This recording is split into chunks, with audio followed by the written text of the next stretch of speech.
नमस्कार महाराष्ट्राच्या जिवंत हृदयाच्या सळसळत्या रक्ताच्या भावी अधिकारी कर्मचारी पोलिसांनो, कसे आहात सगळे? तुम्ही थंबनेल बघितल्याबरोबर तुमच्या लक्षात आलं असेल की आपण या व्हिडिओमध्ये नेमकं काय शिकणार आहोत. तर 7 तारखेला ज्या तुमच्या परीक्षा झाल्या होत्या त्यामध्ये विचारले गेलेले चालू घडामोडी त्याचं स्पष्टीकरण बघणार आहोत. सर, पण याचा फायदा आम्हाला पुढे आगामी परीक्षेमध्ये कसा होऊ शकतो? तर याच चालू घडामोडीच्या स्पष्टीकरणाला धरून तुम्हाला पुढे प्रश्न विचारले जाऊ शकतात. एक. दुसरं, वेगवेगळ्या परीक्षांमध्ये कशा प्रकारे प्रश्न विचारले गेलेले चालू घडामोडीचे यावरून तुम्हाला कळेल की आपण कुठून कुठपर्यंत चालू घडामोडीचा अभ्यास करायला पाहिजे. तिसरा भाग म्हणजे जिल्ह्यावाईज वेगवेगळे चालू घडामोडी विचारले गेलेले आहेत आणि ते कशा प्रकारे विचारले जातात त्या जिल्ह्याचे चालू घडामोडी त्याचा तुम्हाला अभ्यास होईल आणि म्हणून आजचा व्हिडिओ अतिशय महत्त्वाचा आहे.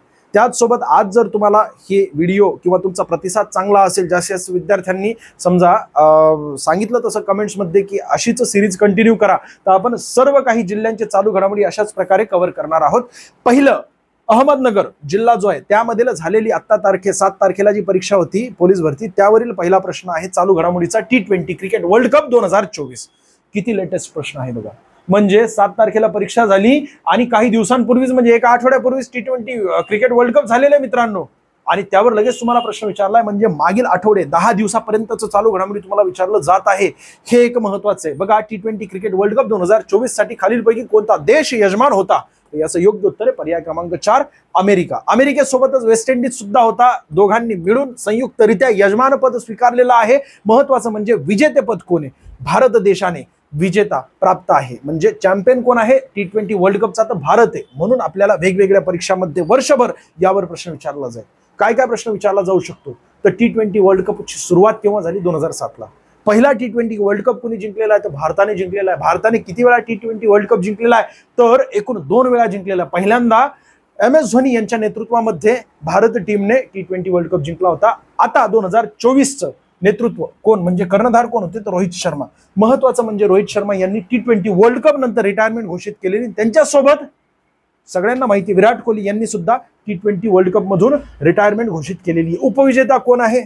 अतिशय साधारण प्रश्न असतो, इथे दुर्लक्ष होतं. यावर तुम्हाला प्रश्न जाणून बुजून विचारला जातो, कारण क्रिकेट फॅन आपल्या महाराष्ट्रामध्ये मोठ्या प्रमाणात आहेत. क्रिकेट बघतात सगळेजण, त्यामुळे जे सगळ्यांना माहिती त्यावर प्रश्न विचारला जात नाही. थोडासा आउटसाइड गेला असेल ना एखादा भाग, त्याच्यावर 100% प्रश्न विचारला जातो. जो तुमच्या वाचण्यामध्ये आलेला नसेल किंवा तुम्ही वाचत असताना दुर्लक्ष केला असेल तिथं प्रश्न विचारला जाऊ शकतो. ठीक आहे. याच्या पलीकडे अजून T20 वर्ल्ड कपवर काही प्रश्न विचारला जाणार नाही आगामी सर्व परीक्षांमध्ये. त्यासाठी सिरियसली हे मुद्दे करून ठेवा. पुढच्या मुद्द्याकडे आपण जाणार आहोत. अभिनव बिंद्रा हा खेळाडू कोणत्या खेळाशी संबंधित आहे? प्रत्येक परीक्षेमध्ये बघा खेळाडू कोणत्या खेळाशी संबंधित आहे असा आपल्याला प्रश्न विचारला जातो. महत्वाचं म्हणजे अभिनव बिंद्रा यांच्यावर का प्रश्न विचारला गेलेला आहे?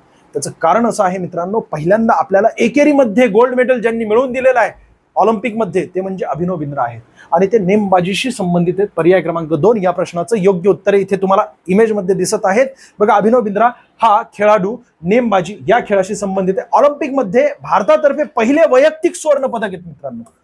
आता सद्यस्थितीमध्ये आपल्याकडे वैयक्तिक सुवर्ण पदक 2 आहेत, बरोबर आहे. नीरज चोपडा यांनी भालाफेक यामधून आपल्याला मिळवून दिले 2021 मध्ये. मुळात ती 2020 ची होती ऑलिम्पिक, परंतु कोरोना पॅन्डेमिकमुळे 1 वर्ष पुढे गेली होती 2021, बरोबर आहे. आतापर्यंत 2 वेळेस पुढे ढकलली ऑलिम्पिक, परंतु दर 4-4 वर्षाने ऑलिम्पिक झालेली आहे. 1896 मध्ये पहिल्यांदा ऑलिम्पिक झाली होती. ठीक आहे.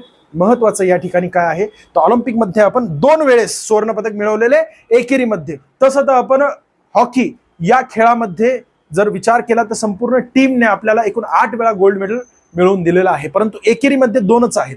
पहिल्यांदा ज्यावेळेस मिळालं होतं त्यावेळेस 2008 मध्ये मिळालेला आहे. लंडन या ठिकाणी ऑलिम्पिक झाली होती. ही कुठे झाली होती? तर लंडन या ठिकाणी झाली होती. असाही प्रश्न विचारला जाऊ शकतो, बरोबर आहे. म्हणजे मागील लेटेस्ट ज्या परीक्षा असतात त्यामध्ये विचारलेलं जे चालू घडामोडी असतं ना त्याच मुद्द्याला धरून लगेच पुढच्या परीक्षेमध्ये चालू घडामोडी विचारलं जातं मित्रांनो. तुम्ही प्रत्यक्षात अनुभवाल. आजचा व्हिडिओ बघितल्यानंतर या व्हिडिओमधून अनेक प्रश्न तुम्हाला तुमच्या परीक्षेमध्ये दिसतील. महत्वाचं म्हणजे काय तर 2024च्या ऑलिम्पिक मध्ये बिंद्रा हे मशाल वाहक होते. मला अत्यंत महत्वाचा हा मुद्दा वाटतो. यावर तुम्हाला प्रश्न विचारला जाईल. का बरं विचारला जाईल? कारण हे सुद्धा आपल्या वाचण्यात येतंय, परंतु लक्षपूर्वक आपण वाचत नाहीये, म्हणून त्यावर तुम्हाला प्रश्न विचारला जाऊ शकतो. काय विचारला जाईल? 2024च्या ऑलिम्पिक मध्ये कोणत्या खेळाडूने मशाल वाहक म्हणून त्यांची निवड करण्यात आली होती किंवा मशाल वाहक कोण होते 2024च्या ऑलिम्पिक मध्ये? तर महत्वाचं म्हणजे नेमबाजी जे आहेत अभिनव बिंद्रा तेच होते. बघा प्रश्न क्रमांक 3, वस्तू व सेवा कराशी संबंधित जीएसटी. जीएसटीलाच लॉंग फॉर्म तुम्हाला विचारला गेलेला आहे. एवढं महत्वाचं आहे ना मित्रांनो पोलीस भरतीसाठी, सरळ सेवा भरतीसाठी जीएसटी.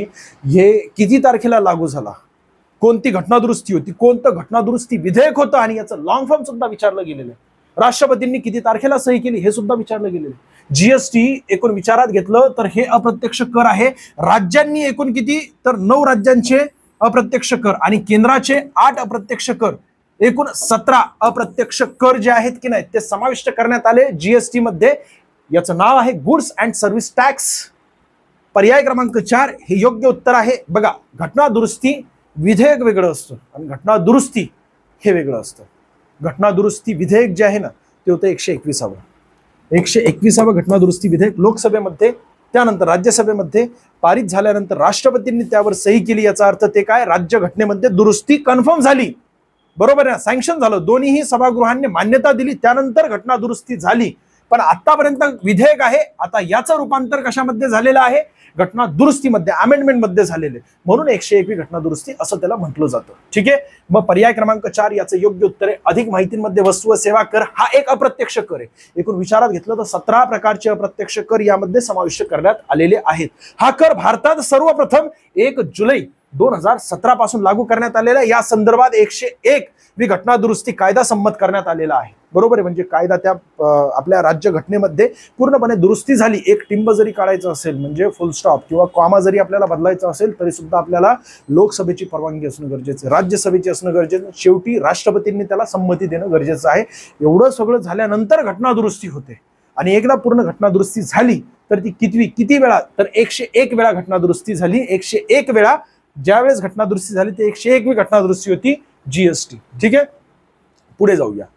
आता अहमदनगरची प्रश्नपत्रिका, यामध्ये मोजके 3च प्रश्न होते, परंतु लातूर पोलीस भरतीमध्ये कोणकोणते प्रश्न विचारले गेलेले आहेत त्यावर थोडंसं डिस्कस करू. लातूर लोकसभा मतदारसंघाचे सध्याचे विद्यमान खासदार हे कशाचे डॉक्टर आहेत. बघा ना, आता इलेक्शन झाले, इलेक्शनचे रिझल्ट आले. 18वी लोकसभा जी आहे एकूण 543 सदस्यांसाठी हे इलेक्शन झाले होते. किती, 543 सदस्यांसाठी. तसं म्हटलं तर आपल्या 81व्या राज्य घटना कलमामध्ये 552 सदस्य असावेत जास्तीत जास्त, पण कमीत कमी आता सध्या किती आहेत, 543 आहेत. या 543 सदस्यांसाठी इलेक्शन झाले होते आपल्या देशामध्ये, म्हणजे निवडणुका झाल्या होत्या लोकसभेच्या. आत्ता लेटेस्ट झालेल्या आहेत, काही दिवसांपूर्वी झालेले, म्हणजे 10 ते 12 दिवसांपूर्वी रिझल्ट आला, एक महिन्यापूर्वी रिझल्ट आला आणि त्याच्यावर लगेच आपल्याला प्रश्न विचारला गेलेला. लातूरमधून ज्यांनी फॉर्म भरला होता त्यांना, खास करून लातूरच्या लोकसभेचे जे सदस्य आहेत किंवा खासदार आहेत त्यांच्यावर प्रश्न विचारला गेलेला. कसा प्रश्न विचारला गेला, तर ते विद्यमान खासदार हे कशाचे डॉक्टर आहेत, तर ते आहेत डोळ्यांचे डॉक्टर. आलं लक्षात. पर्याय क्रमांक 3, म्हणजे तुम्हाला केवळ ते खासदारांचं नाव माहिती असणं गरजेचं नाहीये, त्यांचा पक्ष कोणता आहे, त्यांनी वेगवेगळ्या संस्था ज्या स्थापित केलेल्या आहेत त्या कशाशी संबंधित आहेत, किंवा त्यांनी जे सामाजिक कार्य केलेलं आहे ना त्यांच्या आयुष्यामध्ये तेही तुम्हाला माहिती असणं गरजेचं आहे. त्यांना पुस्तक कुठलं लिहिलेलं असेल त्यांनी तेही तुम्हाला माहिती असणं गरजेचं आहे. त्याचसोबत त्यांना कुठला पुरस्कार मिळाला असेल तेही तुम्हाला माहिती असणं गरजेचं आहे, जर त्या जिल्ह्यामधून तुम्ही फॉर्म भरला असेल तर. आता बघा, लातूर या जिल्ह्यातून जर तुम्ही फॉर्म भरलेला असाल तर त्यासाठी तुम्हाला कशा प्रकारे प्रश्न विचारलाय, तर लोकसभेचे जे खासदार आहेत, लातूर लोकसभा मतदारसंघाचे सध्याचे खासदार, त्यांचं नाव शिवाजीराव काळगे, बरोबर. पुढच्या परीक्षेमध्ये तुम्हाला विचारलं जाऊ शकतं. ते भारतीय राष्ट्रीय काँग्रेस या पक्षाचे सदस्य आहेत मित्रांनो, आणि हे एक प्रसिद्ध नेत्र शल्य चिकित्सक आहे. आता बघा, एकूण लोकसभेसाठी 48 जागा आहेत आपल्या महाराष्ट्रामधून. लोकसभेमध्ये 48 सदस्य जात असतात, त्यापैकी काँग्रेसने 13 जिंकले आणि 13पैकी एक खासदार कोण आहेत, तर शिवाजीराव काळगे, बरोबर आहे. हे एक प्रसिद्ध नेत्र चिकित्सक आहेत. यावर तुम्हाला प्रश्न विचारला गेलेला आहे. बघा पुढचा प्रश्न, लोकसभा निवडणूक 2024 मध्ये महाराष्ट्रामध्ये कोणत्या पक्षाला सर्वाधिक जागा. मी आत्ताच सांगितलं तुम्हाला, काँग्रेसला एकूण किती, 13 जागा. एक्सप्लेनेशन मध्ये दिलेलं आहे बघा, या ठिकाणी इंडिया आघाडी जी होती एकूण 30 जागा आणि एक अपक्ष, आणि ते सुद्धा आता इंडियाकडून गेले, म्हणजे एकूण इंडिया आघाडीला 31 जागा मिळाल्या. त्यामध्ये काँग्रेसला जे आहे 13 जागा मिळालेल्या आहेत. त्याचसोबत जे शिवसेना आहे, उद्धव बाळासाहेब ठाकरे, त्यांना एकूण 9 जागा मिळालेल्या आहेत. एनसीपी पण कुणाची तर शरदचंद्रजी पवार जे आहेत त्यांची एनसीपी, त्यांना एकूण 8 जागा मिळालेल्या आहेत. बाकी अजितदादा पवार यांच्या एनसीपीला 1 जागा मिळालेली आहे. शिवसेना शिंदे गटाला 7 जागा मिळालेल्या आहेत आणि बीजेपीला एकूण 9 जागा. जर आपल्याला असा विचारला प्रश्न पुढच्या परीक्षेमध्ये विचारला जाऊ शकतो की एनडीए आघाडीला आपल्या महाराष्ट्रामध्ये लोकसभेच्या इलेक्शन मध्ये एकूण किती जागा मिळाल्या, तर 17 जागा. इंडिया आघाडीला एकूण किती जागा मिळाल्या, तर 31 जागा अशा मिळालेल्या आहेत. आता हे अपक्ष आहेत, परंतु ते कुणाकडून गेलेले आहेत, इंडियाकडून गेलेले आहेत, म्हणून 31 जागा असं कॅल्क्युलेशन तुम्ही धरू शकता. लोकसभा निवडणुकीत महाराष्ट्रामध्ये काँग्रेस पक्षाला बघा सर्वाधिक जागा 13 मिळालेल्या आहेत. लोकसभा निवडणुकीमध्ये भारतामध्ये भारतीय जनता पक्षाला एकूण किती, अख्ख्या भारतामध्ये म्हणजे एकूण 543 जागांपैकी 240 जागा. आणि या 543 जागांपैकी आपल्या महाराष्ट्रातून किती खासदार जातात, तर 48 खासदार जात असतात. महाराष्ट्रात 1 जागा अपक्षाला मिळालेली, ती कुणाला, तर सांगली या ठिकाणच्या मतदारसंघामधून जे काँग्रेसचे पूर्वी प्रतिनिधी होते, म्हणजे काँग्रेसकडून ते उभा राहायचे, परंतु त्यांना यावेळेस काँग्रेसने तिकीट दिलं नाही किंवा काही विषय झाला असेल तर विशाल पाटील यांनी अपक्ष म्हणून त्या ठिकाणी सांगलीमधून उभा राहिले आणि ते निवडूनही आले. ठीक आहे, पुढच्या प्रश्नाकडे आपण जाणार आहोत. लातूरचाच हा प्रश्न आहे. लातूर लोकसभा मतदारसंघामध्ये खालीलपैकी कोणती विधानसभा मतदारसंघ समाविष्ट नाही? विचार करा तुम्ही. लातूर या जिल्ह्यात लोकसभा या इलेक्शनसाठी 3 प्रश्न विचारले गेलेले आहेत. आता हा 3रा प्रश्न आहे. म्हणजे लोकसभा जे इलेक्शन किंवा निवडणूक झाली होती त्याच मुद्द्याला धरून 3 प्रश्न विचारले गेलेले आहेत आणि मतदारसंघ विचारला गेलेला आहे. याचं योग्य उत्तर काय? औसा. म्हणजे हे मतदारसंघ जे आहे विधानसभा मतदारसंघ या लातूर लोकसभा मतदारसंघामध्ये समाविष्ट नाही. मग कोणकोणते आहेत इथे दिलेले बघा मॅपमध्ये. लातूर रूरल म्हणजे ग्रामीण असतं. लातूर सिटी म्हणजेच काय, तर लातूर शहर, अहमदपूर, त्याचसोबत लोहा, उदगीर आणि निलंगा. आता जे प्रॉपर लातूरचे आहेत ना त्यांना हे पाठ आहे आणि जाणून बुजून त्यासाठीच तिथल्या प्रॉपर लोकांना माहिती असतं म्हणून यावर थोडासा फोकस केला जातो, त्यावर तुम्हाला प्रश्न विचारला जातो. बघा लातूर लोकसभा मतदारसंघामध्ये या 6 विधानसभा मतदारसंघांचा समावेश आहे आणि 6 विधानसभा मतदारसंघ या ठिकाणी दिलेले आहेत. परंतु यात औसा आहे का? नाही. लोहा आहे, निलंगा आहे, म्हणून पर्याय क्रमांक 1 या प्रश्नाचं योग्य उत्तर आहे. बघा पुढचा प्रश्न 7वा. महाराष्ट्र राज्याच्या विधान परिषदेमध्ये एकूण किती जागा आहेत? जागा आपल्याला विचारल्या गेलेल्या आहेत. लोकसभेमध्ये एकूण किती आहेत? 543. मी तुम्हाला आत्ताच सांगितलं 543 सदस्य जे आहेत वेगवेगळ्या राज्य आणि केंद्रशासित प्रदेशामधून लोकसभेमध्ये निवडून जातात. आपल्या महाराष्ट्रामधून लोकसभेमध्ये 48 जातात. आपल्या विधान परिषदेमध्ये 78 आहेत. पर्यायामध्ये दिसतंय का आपल्याला कुठे 78? नाहीये. याचा अर्थ काय आहे, तर यांपैकी नाही. पर्याय क्रमांक 4. मग 288 हे विधानसभा सदस्य आहेत. मित्रांनो कन्फ्युजन होतं, तुम्ही वाचलेलं असतं, बऱ्यापैकी तुमचं पाठ असतं, परंतु शेवटी त्या ठिकाणी प्रेशर असतं आणि प्रेशरमध्ये आपण काहीतरी चुकी करत असतो. सध्या काय आहे, लोकसभा इलेक्शन, म्हणून तुम्हाला जाणून बुजून विधान परिषदेवर प्रश्न विचारला जाईल, लोकसभेवर विचारला जाईल, राज्यसभेवर विचारला जाईल आणि त्याचसोबत विधान परिषदेवर सुद्धा प्रश्न विचारला जाईल, जो की विधान परिषदेवर 78 जागा. बरोबर आहे. आणि 245 जागा ह्या कोणाच्या आहेत? राज्यसभेचे एकूण सदस्य आहेत. किती? 245. यापैकी 12 सदस्य हे राष्ट्रपती नामनिर्देशित करत असतात आणि उर्वरित जे आहेत 233 सदस्य वेगवेगळ्या राज्यांच्या आणि केंद्रशासित प्रदेशांच्या विधानसभेमधून पाठवले जातात. पुढे जाऊया. बघा महाराष्ट्र राज्याच्या विधान परिषदेमध्ये एकूण किती? तर 78 जागा आहेत. मी आत्ताच तुम्हाला सांगितलं. महाराष्ट्र राज्याच्या विधानसभेमध्ये एकूण किती? तर 288 सदस्य निवडून जातात. महाराष्ट्र राज्याचे लोकसभेमध्ये एकूण किती? तर आता लेटेस्ट आकडेवारी आहे. आकडेवारी म्हणजे जुनीच आहे, परंतु लेटेस्ट आकडा आहे. का लेटेस्ट म्हणतोय मी तुम्हाला? कारण यावर तुम्हाला प्रश्न विचारला जाईल पुढच्या परीक्षेमध्ये. कारण आता झालेली ना लोकसभा, 18वी लोकसभा झालेली आहे. महाराष्ट्र राज्याचे राज्यसभेमध्ये एकूण किती? तर 19 सदस्य. किती आहेत? 19 सदस्य आहेत. पुढचा प्रश्न बघा. प्रश्न क्रमांक 8वा. महाराष्ट्र राज्याच्या विधान परिषदेचे उपसभापती कोण? उपसभापती तुम्ही पाठ केलेलं असेल, नीलम गोरे. बरोबर आहे. ट्रेंड आहे, आता इलेक्शन्स आहेत. पुढच्या ऑक्टोबरमध्ये विधानसभेचं इलेक्शन आहे, म्हणून या सर्व 4 सभा ज्या आहेत ना महत्वाच्या आपल्या, केंद्रामध्ये वरिष्ठ सभागृह राज्यसभा, कनिष्ठ सभागृह लोकसभा, राज्यांमध्ये वरिष्ठ सभागृह जे आहे ते विधान परिषद आणि कनिष्ठ सभागृह जे आहे ते विधानसभा आहे. एकूण आपल्याला असाही प्रश्न विचारला जाऊ शकतो की सांगा एकूण किती राज्यांमध्ये विधान परिषद आहेत? सगळ्या राज्यांमध्ये आहेत का? तर नाही. त्याचसोबत सगळ्या राज्यांमध्ये विधानसभा सुद्धा नाही आहेत. मित्रांनो महत्वाचं म्हणजे अगोदर आपण विधान परिषद समजून घेऊया. विधान परिषद आपल्या राज्यघटनेच्या 169व्या कलमामध्ये दिलेला आहे. कितव्या? 169, 169 या कलमामध्ये दिलेला आहे. विधान परिषद अस्तित्वात येते याच कलमानुसार. बाकी 170व्या कलमानुसार विधानसभा दिलेली आहे. महत्वाचं काय विचारलं होतं मी तुम्हाला प्रश्न, की एकूण किती राज्यांमध्ये विधान परिषदा अस्तित्वात आहेत? उत्तराच्या 2 राज्यांमध्ये, जे गंगा नदीच्या खोऱ्यामध्ये वसलेले आहेत, ज्या ठिकाणी लोकसंख्या मोठ्या प्रमाणात एकवटलेली, ते म्हणजे कोण? युपी. आपल्या देशात सर्वात जास्त लोकसंख्या आहे ना युपी. 100 सदस्यांची विधानसभा आहे त्या ठिकाणी, सॉरी विधान परिषद आहे. त्याचसोबत बिहार याही ठिकाणी विधान परिषद आहे. त्याचसोबत दक्षिणेची 4, त्यामध्ये आपला महाराष्ट्र येतो. महाराष्ट्राला चिटकून तेलंगणा येतं, तेलंगणाला चिटकून आणि महाराष्ट्राला चिटकून असलेलं कर्नाटक येतं, आणि तेलंगणाला चिटकून त्याच्या दक्षिणेला असलेलं आंध्र प्रदेश येतं. म्हणजे एकूण किती? 4 राज्य दक्षिणेचे, उत्तरेचे 4. तुम्ही म्हणाल की महाराष्ट्र दक्षिणेचं नाही. अरे तुझ्या लक्षात राहण्यासाठी सोन्या कशाला काही ठुसके प्रश्न विचारतो. महाराष्ट्र राज्याच्या विधान परिषदेचे उपसभापती कोण आहेत? तर नीलम गोरे आहेत. पर्याय क्रमांक 2 याचं योग्य उत्तर आहे.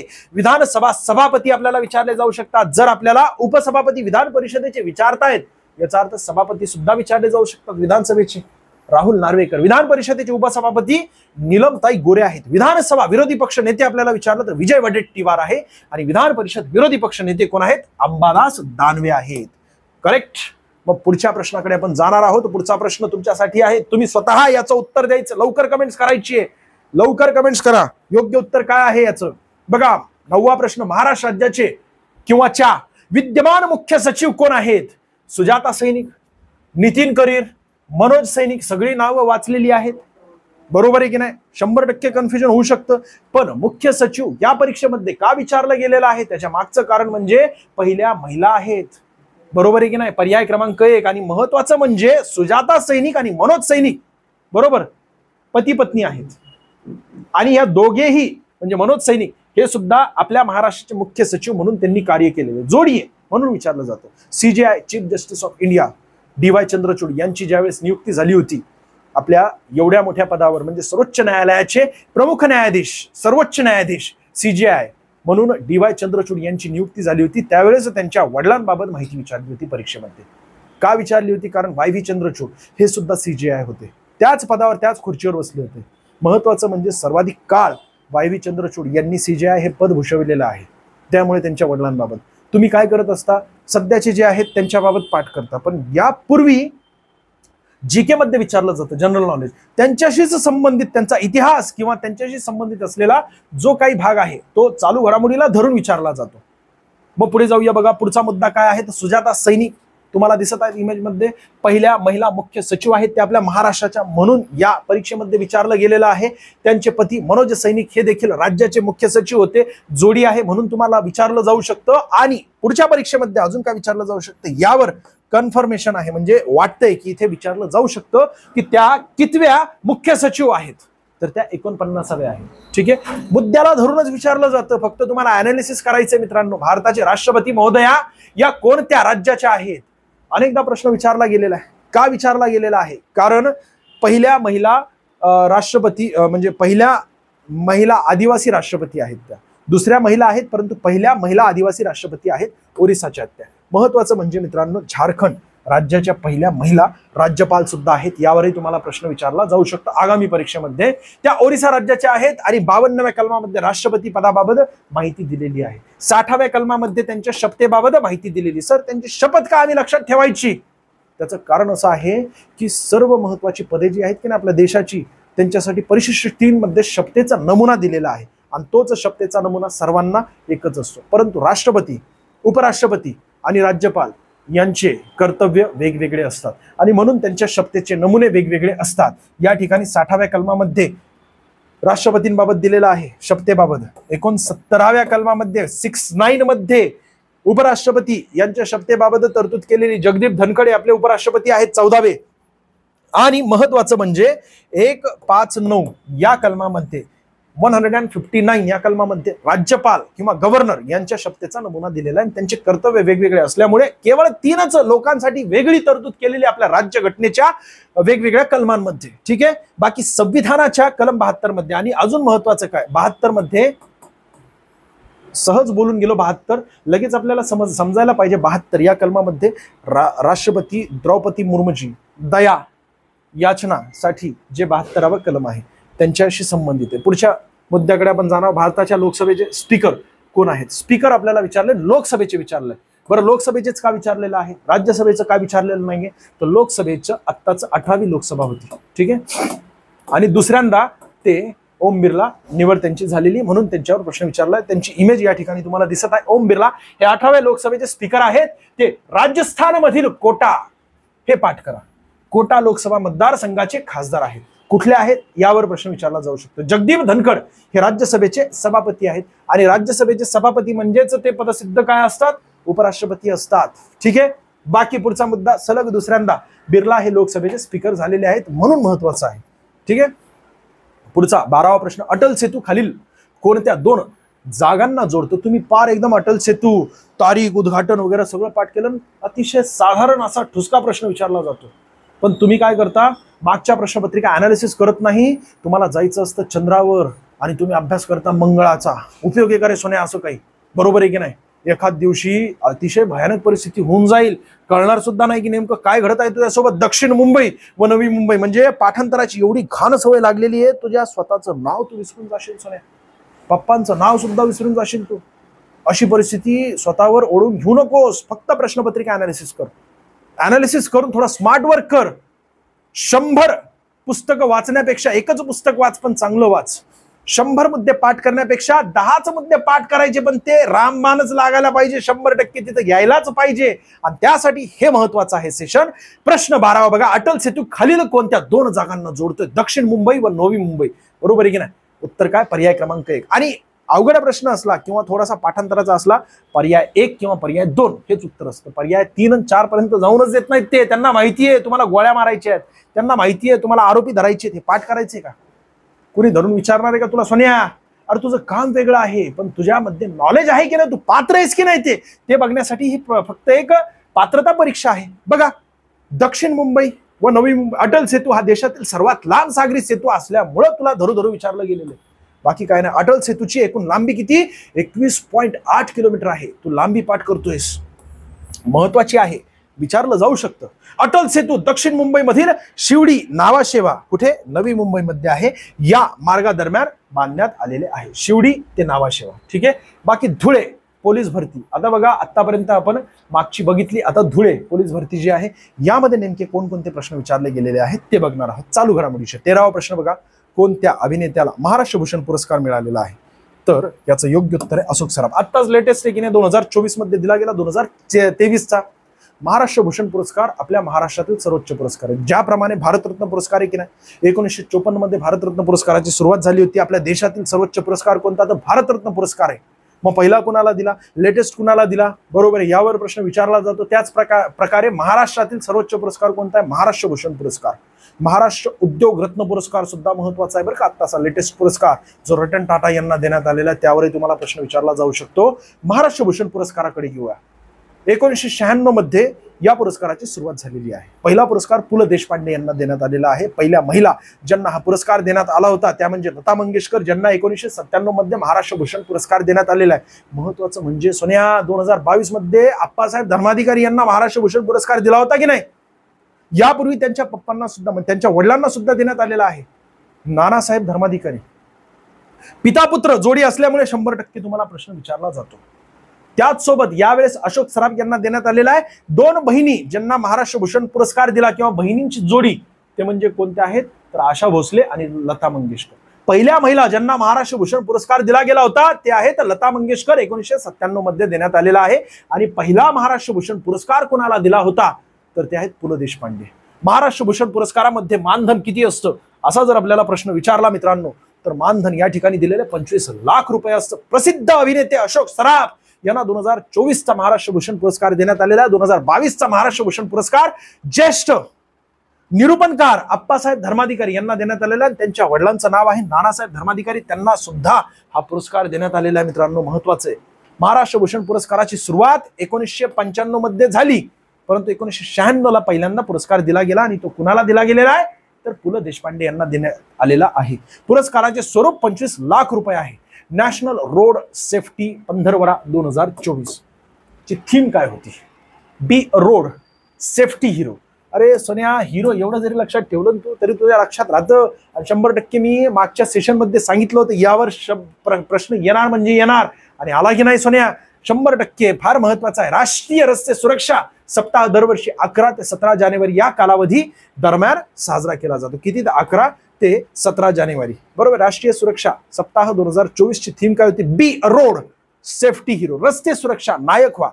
केंद्रीय रस्ते वाहक मंत्री नितीन गडकरी आहेत आणि त्यांनीच हे थीम सुचवली होती मित्रांनो. यासाठी महत्वाचं आहे. ठीक आहे, पुढे जाऊया बघा. पंतप्रधान नरेंद्र मोदी यांनी कोणत्या किंवा कोणाची नियुक्ती पंतप्रधानांचे प्रिन्सिपल सेक्रेटरी म्हणून केली होती? यावरही सांगितलं होतं प्रश्न येईल म्हणून. बघा तुम्ही शॉर्ट व्हिडिओ मध्ये आपल्या बघा, तुम्हाला लगेच कळेल. आपल्या चॅनलला सबस्क्राईब करा मित्रांनो. अतिशय महत्वाची सिरीज आहे आणि आपण ट्रेंड समजून घेत आहोत. कशा प्रकारे आपल्याला वेगवेगळे प्रश्न येणार आहेत आणि 100% याचा तुम्हाला आगामी परीक्षेमध्ये या एक्सप्लेनेशनचा फायदा होणार आहे. याच्या जवळपासचा प्रश्न विचारला जाईल.